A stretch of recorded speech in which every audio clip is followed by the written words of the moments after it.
வணக்கம். 26,341லேருந்து 10% கீழே இப்போ நிஃப்டி ட்ரேட் ஆயிட்டு இருக்கு. பாரிஷோட பிடியில் சிக்கிட்டு இருக்கு அப்படின்னு சொல்லலாம். Global market selling pressure, overall FIs வந்து மார்க்கெட்லேருந்து வெளியில் போகிறது, எல்லாமே ஈரான், அமெரிக்கா, இஸ்ரேலோட பிரச்சனை. அமெரிக்கா இப்போ ஏன் இந்த பிரச்சனையை எடுத்தோன்னு வருத்தப்படுற அளவுக்கு இப்போ பிரச்சனை கை மீறி போயிட்டு இருக்கு அப்படின்னு கூட சொல்லலாம். இப்போ அமெரிக்கா நினைச்சாலும் நிறுத்த முடியுமான்ற ஒரு கொஷின் மார்க் கூட இருக்கு. இந்த பிரச்சனையிலேருந்து இப்போ சால்வ் பண்ணணும் அப்படின்னா, ஏன்னா ஈரான் ரொம்ப தீவிரமா அதுக்கான ஸ்டெப்ஸ் எடுத்துட்டு இருக்கிறாங்க.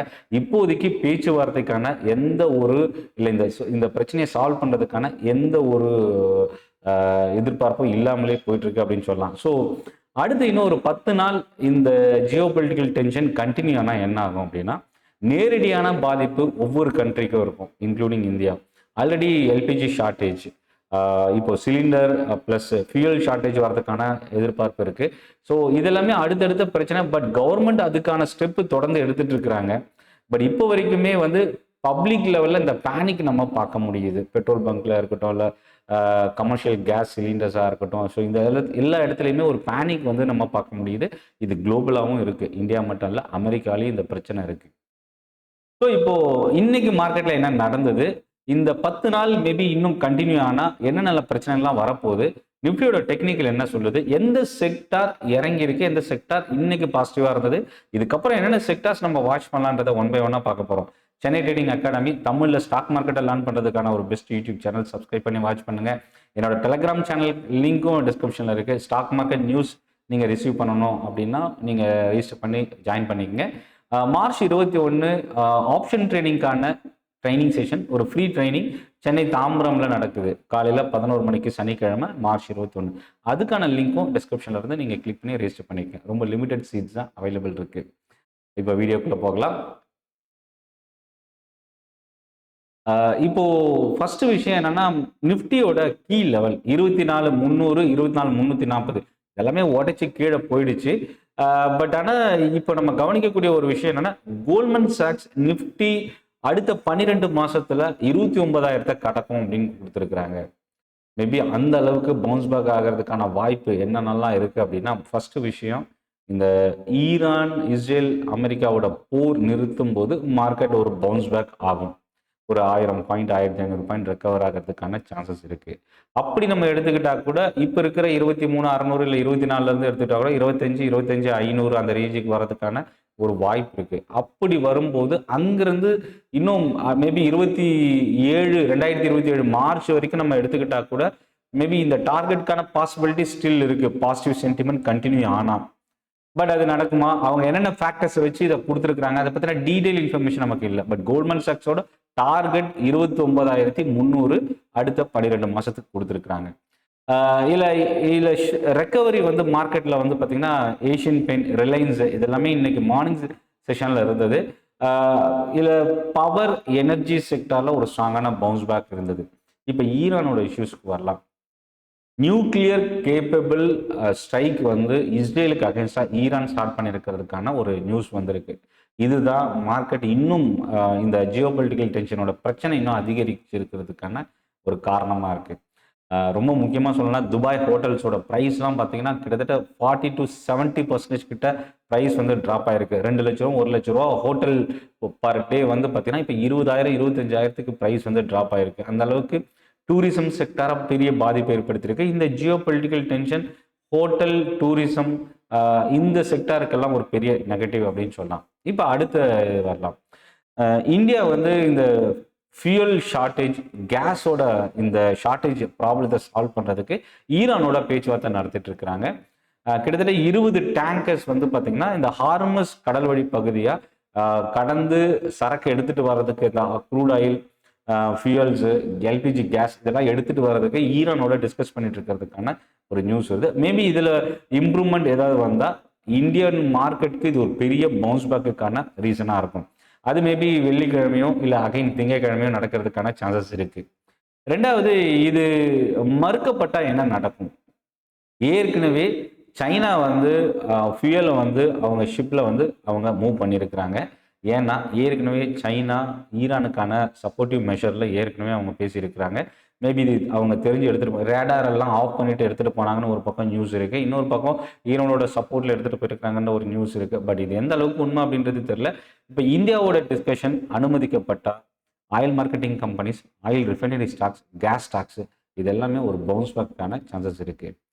அடுத்தது இந்த எல்பிஜியோட ஷார்ட்டேஜ் வந்து இப்போ வரைக்கும் இந்த பிரச்சனை எப்போ சால்வ் ஆகணும்னு ஈரானோட டிஸ்கஷனில் இந்தியாவோட நிலை என்னன்றதையும் அவங்க அப்ரூவ் பண்ண போகிறாங்களா இல்லையான்றது நமக்கு தெரிய வந்துடும். ஆனால் அதுக்கு முன்னாடி இந்த எல்பிஜி ஷார்ட்டேஜ் எந்தெந்த இண்டஸ்ட்ரி ஒட்டுமொத்தமாக எல்லா துறையும் பாதிக்கிறதுக்கான வாய்ப்பு இருக்குது. எப்படி பெட்ரோல் விலை இன்க்ரீஸ் ஆனால் எல்லா இண்டஸ்ட்ரி எல்லா செக்டாருக்கும் பாதிப்போ, அதே போல் இந்த எல்பிஜி பிரச்சனை இன்னைக்கு முக்கியமாக ஆட்டோ செக்டார் பெரிய அளவுக்கு ஃபால் ஆனதுக்கும் எல்பிஜியோட ஷார்ட்டேஜ் ஒரு ரீசனாக நம்ம பார்க்க முடியுது.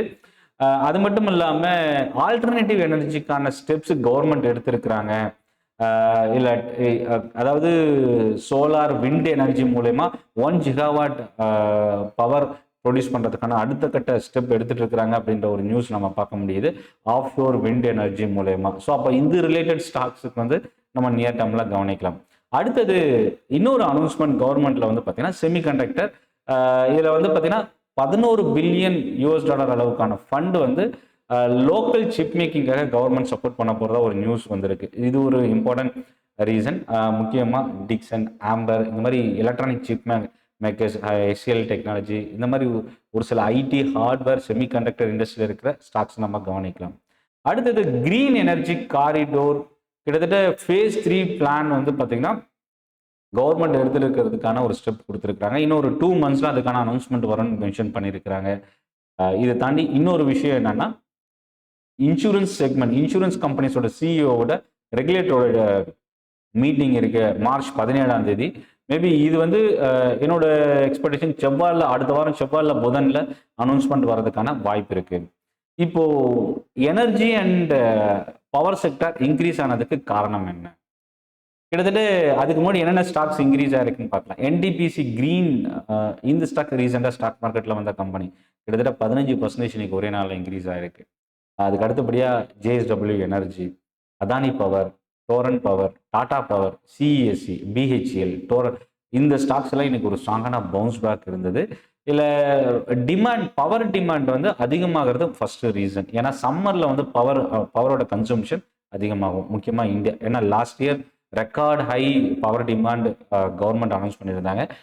இந்த இயர் அதை தாண்டதுக்கு வாய்ப்பு இருக்குது. என்னென்ன ரீசனால தாண்டோன்னா சம்மர் வர்றது ஒரு காரணம். ரெண்டாவது இந்த எல்பிஜியோட ஷார்ட்டேஜ் பவர் யூட்டிலைசேஷனை இன்னும் அதிகமாக்குறதுக்கான சான்சஸ் இருக்குது. ஸோ இந்த எல்பிஜியோட ஷார்ட்டேஜ் இந்த பவர் செக்டார் இன்க்ரீஸ் ஆனதுக்கும் இந்த செக்டாரையும் ஒரு இம்பாக்டை கிரியேட் பண்ணியிருக்கு அப்படின்றது பார்க்க முடியுது. அடுத்தது இந்த வெஸ்ட் ஏஷியாவோட கான்ஃப்ளிக்ட் வந்து ஃபினான்ஷியல் செக்டார் எப்படி இருக்கும்னு ஜெஃப்ரிஸோட ஒரு கமெண்ட் கொடுத்துருந்தாங்க. ரொம்ப ஒரு மிக்சட் சினாரியோ இருக்கும் அப்படின்றத கொடுத்துருக்காங்க. என்னென்ன கொடுத்துருக்காங்க அப்படின்னா வெளிநாட்டில இருந்து ஃபண்டிங் மூலயமா இங்க பிசினஸ் பண்ணக்கூடிய என்பிஎஃப்சி கம்பெனிஸ்க்கு சிக்கல் அதிகமா இருக்குன்றத மென்ஷன் பண்ணியிருக்கிறாங்க. ஆர்பிஐ இன்ட்ரெஸ்ட் ரேட்டை குறைக்காம போகலாம், இல்லை மேபி இன்ட்ரெஸ்ட் ரேட்டை குறைக்கலன்னா கூட இன்க்ரீஸ் பண்ண வாய்ப்பு இருக்குன்றதையும் பேங்கிங் அண்ட் ஃபினான்ஷியல் செக்டாருக்கான த்ரெட்டாகவும் பார்க்க முடியுது. ஸோ இது வரப்போற அடுத்த செஷனுக்கான ஒரு ஆயத்தமாகவே பார்க்கலாம் ஜெஃப்ரிஸோட இந்த கமெண்ட். நொமுராவோட ஆட்டோ கம்பெனிஸ்க்கான இந்த கேஸோட ஷார்ட்டேஜ் வந்து பெரிய பாதிப்பை ஏற்படுத்தியிருக்கு. பெயிண்ட் கம்பெனிஸ்க்கு ஒரு பெரிய ப்ராப்ளம். ஹீட் ட்ரீட்மெண்ட் ப்ராசஸ் இதுக்கு எல்லாமே வந்து பார்த்தீங்கன்னா கேஸ் வந்து ரொம்ப தேவைப்படுறது. இண்டஸ்ட்ரி வைஸ் கேஸோட ஷார்ட்டேஜ் வந்து பெரிய பாதிப்பை ஏற்படுத்தியிருக்கு அப்படின்றதையும் கொடுத்துருக்குறாங்க. மதர்சன், மஹிந்திரா, அசோக் லேலண்ட், டாடா மோட்டார்ஸ். ஏன்னா இது ஆட்டோ செக்டார் ஏன் பாதிச்சிருக்குன்னா மேனுஃபேக்சரிங் பிரச்சனை வர்றதுக்கு வாய்ப்பு இருக்கு. ஆட்டோ கம்பெனிஸ் 2 வீலர் செக்மெண்ட்டாக இருக்கட்டும், இல்லை 4 வீலர், இல்லை ஆட்டோ ஆன்சிலரி மேனுஃபேக்சரிங் கம்பெனியாக இருக்கட்டும், கேஸ் இல்லை அப்படின்னா அவங்களோட ப்ரொடக்ஷனை கண்டினியூ பண்ண முடியாது. ஸோ இது ஒரு பிரச்சனை தான் இன்னைக்கு மார்க்கெட்டில் வந்து பார்த்தீங்கன்னா பெரிய பாதிப்பு ஏற்படுத்துறதுக்கான சான்சஸ் இருக்கு. அடுத்தது இன்னைக்கு power, energy stocks, capital goods sector, oil and gas இன்னைக்கு ரெக்கவர் ஆயிருந்தது. இதெல்லாமே இன்னைக்கு மார்க்கெட்ல இம்பாக்ட் இருந்த ஒரு ஸ்டாக்ஸாக பார்க்க முடியுது. அடுத்தது நிஃப்டி 50ல இன்னைக்கு வந்து பார்த்தீங்கன்னா 23,640 கிட்ட முடிஞ்சிருந்தது.